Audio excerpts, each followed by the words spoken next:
পাহাড়সম বৈদেশিক ঋণ, উচ্চ মূল্যস্ফীতি, বিপর্যস্ত ব্যাংকিং সেক্টর সহ নানা অর্থনৈতিক চ্যালেঞ্জ নিয়ে যাত্রা শুরু করেছে তারেক রহমানের নেতৃত্বাধীন বিএনপি সরকার। বিভিন্ন চ্যালেঞ্জ মোকাবেলা করে নতুন সরকারের সামনে অপার সম্ভাবনার পাশাপাশি রয়েছে বিপুল শঙ্কাও।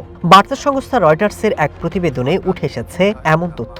নতুন সরকারের কাছে মানুষের প্রত্যাশার কথাও তুলে ধরেছে সংবাদ মাধ্যমটি। শেখ হাসিনা সরকারের পতনের পেছনে লাগাম ছাড়া মূল্যস্ফীতি জনরোষের বড় কারণ বলে মনে করছেন বিশ্লেষকরা। এমন অবস্থায় রোজার মাস ঘিরে ঊর্ধ্বগতির বাজারে হিমশিম অবস্থা ক্রেতাদের। জুলাই অভ্যুত্থান পরবর্তী প্রথম নির্বাচিত সরকার হওয়ায় জনগণের প্রত্যাশার পাল্লাও অনেক ভারী। চেষ্টা করুক, আমার মনে হয় নতুন সরকার এই বিষয়ে দৃষ্টি আকর্ষণ করছে। এই বিষয়ে তারা এই বাজারের খবরদারির মাধ্যমে, মনিটরিং এর মাধ্যমে এই বাজার মানে সাধারণ মানুষের জন্য সুন্দরভাবে রমজানকে উপভোগ করতে পারে সেই বিষয়ে চেষ্টা করতে পারবে। বাজারটার দাম কমলে আমরা সাধারণ মানুষ যারা, তারা তো একটু সচ্ছলভাবে চলতে পারি, তাই না?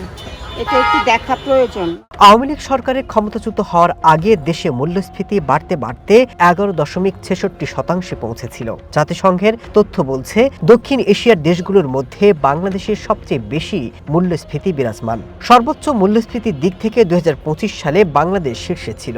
জাতিসংঘের পূর্বাভাস বলছে 2026 সালে বাংলাদেশের গড় মূল্যস্ফীতি কিছুটা কমলেও বাংলাদেশের মূল্যস্ফীতি থাকবে দক্ষিণ এশিয়ার মধ্যে সর্বোচ্চ। এরই মধ্যে জানুয়ারিতে মূল্যস্ফীতি 8.58%, মধ্যবিত্তের উপর চাপ আরও বেড়েছে। বিশ্লেষকরা বলছেন অর্থনীতিতে গতি ফেরাতে নিয়ন্ত্রণ করতে হবে আইনশৃঙ্খলা পরিস্থিতি। পাশাপাশি দুর্নীতির লাগাম টেনে ধরার আহ্বান জানিয়েছেন তারা। জনগণকে স্বস্তি দিতে মূল্যস্ফীতি কমানোর পরামর্শ অর্থনীতিবিদদের। বলছেন বাড়াতে হবে বিনিয়োগ, কর্মসংস্থান আর রাজস্ব আয়। প্রধানমন্ত্রী রূপে যথাযথভাবে। Masud Rana, one international desk.